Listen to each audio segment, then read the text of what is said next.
Astro సిండికేట్లో మీ personal and business promotions కోసం కింది నెంబర్కు కాంటాక్ట్ చేయండి.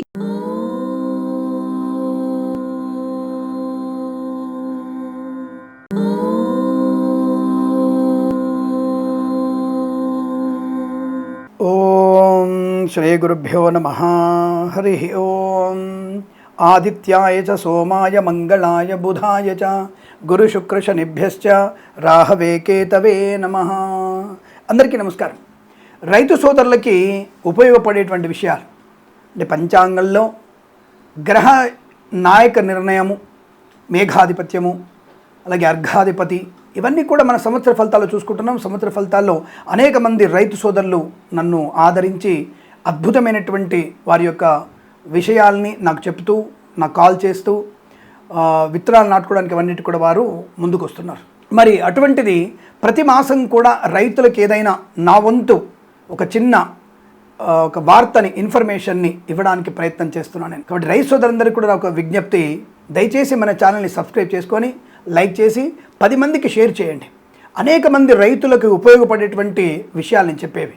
కాబట్టి దయచేసి 2 తెలుగు రాష్ట్రాల్లో ఉన్నటువంటి మన రైతు సోదరులందరూ కూడా ఉపయోగపడేటువంటి విషయాల గురించి తప్పకుండా మన ఛానల్ని సబ్స్క్రైబ్ చేసుకోవాలి. అలాగే రైతులు సేంద్రియ ఎరువుల వైపు వెళ్ళే ప్రయత్నం చేయండి. ఇప్పటికే కొంతమంది దౌర్భాగ్యులు పళ్ళల్లో సంతానలేమి ఉండాలని, సంతానం కలగకూడదని ఇంజక్షన్లు ఇచ్చి దుర్మార్గపు దుష్కరులు, ముష్కరులు, మరకలు పళ్ళల్లో ఇంజక్షన్ చేస్తున్నారు, చాక్లెట్లలో ఇంజక్షన్లు పెడుతున్నారు, తినే పదార్థాలు కల్తీ చేస్తున్నారు. కాబట్టి అటువంటి ముష్కరుల యొక్క మరకల నుంచి బయటపడాలంటే మనం మన పంటలు బ్రహ్మాండంగా పండే ప్రయత్నం చేయాలి, బలమైనటువంటి ఆహారాన్ని పండించే ప్రయత్నం చేయాలి. అటువంటి ఆహారం తినడం వల్ల భారతదేశం యొక్క పౌరులు అద్భుతమైనటువంటి విజ్ఞానంతో ప్రపంచానికి దిక్సూచిగా ఉండడానికి రైతు ఒక కారణమవుతాడు. 50% రైతే కారణమవుతాడు. అసలు రైతు లేనిదే అసలు జనం లేరు. కాబట్టి జనం లేనప్పుడు ఏది కూడా ముందడుగు వేసే అవకాశం కష్టం. కాబట్టి రైతులందరూ కూడా సేంద్రియ ఎరువుల వైపు మళుతూ ఈ రసాయన పిచికారీలు, ఎరువులు వేయకండి.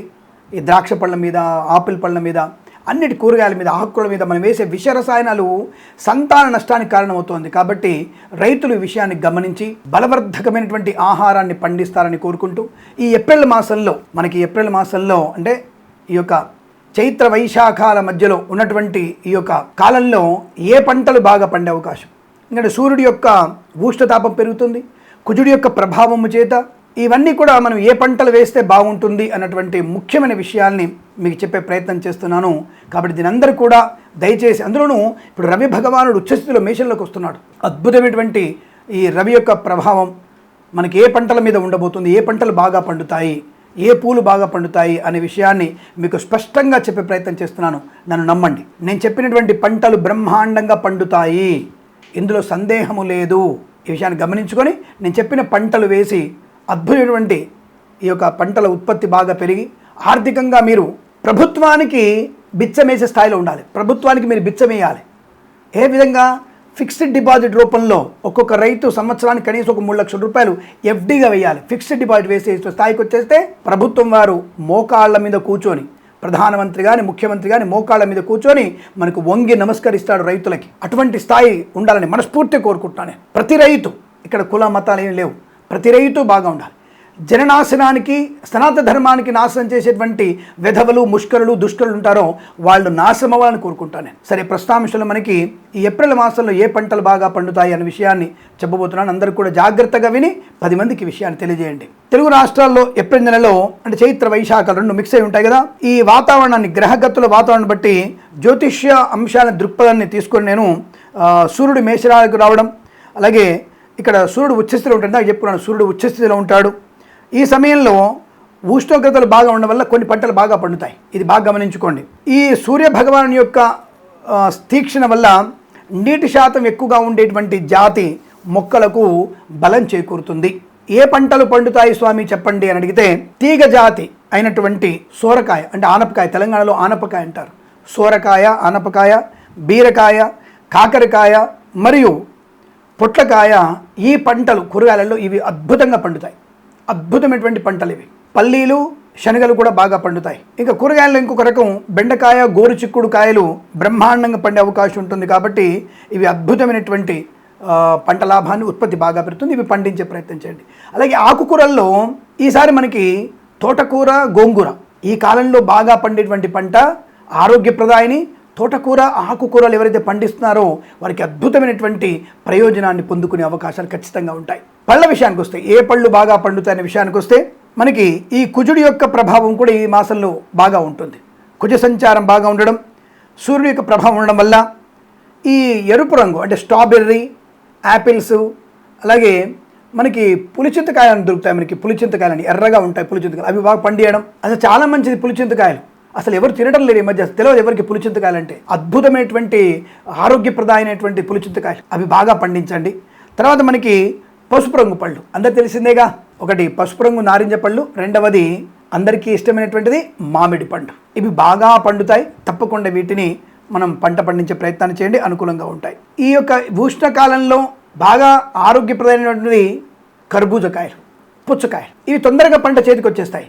కాబట్టి ఈ పంటలు కూడా బ్రహ్మాండంగా ఏప్రిల్లో వేస్తే మీకు అద్భుతంగా ఒక 35 రోజులలో మీ పంట చేతికొచ్చే అవకాశాలు ఉంటాయి.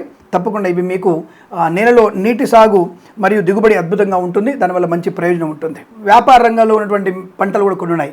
మిర్చి పంట నాటడం కన్నా మిర్చిని తెంపి ఎండబెట్టి ఎరుపు రంగులోకి మార్చగలిగేటువంటి ప్రయత్నం చేస్తే, అంటే ఎండబెడితే ఆటోమేటిక్గా అవుతాయి. అటువంటి మిర్చి పంట సాగు చేయడం కన్నా తెంపి మీరు ఆరబెట్టి మిర్చిని బాగా వ్యాపారం చేయగలిగే అవకాశం కూడా బలంగా ఉంటుంది. పొద్దుతిరుగుడు పువ్వు సూర్య భగవానుడికి ఇష్టమైనటువంటిది పొద్దుతిరుగుడు.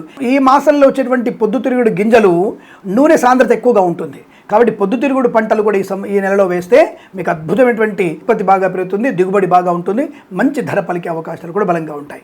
ఇక వసంత ఋతువు కదా, వసంత ఋతువులో మనకి బాగా అద్భుతమైనటువంటి పువ్వులు, మల్లె పువ్వులు, సన్నజాజులు మరియు దవనము, మరువము మరియు కనకాంబరాలు. ఈ పువ్వులు మీకు అద్భుతమైనటువంటి పంట లాభాన్ని ఇస్తాయి. మరొక పంట కూడా ఉంది, బంతిపూలు, ఎర్ర బంతి పువ్వుల యొక్క వ్యాపారం కూడా, ఆ పంటలు కూడా వేస్తే వ్యాపార పరంగా మీకు లాభాలు పొందుకునే అవకాశం ఉంటుంది.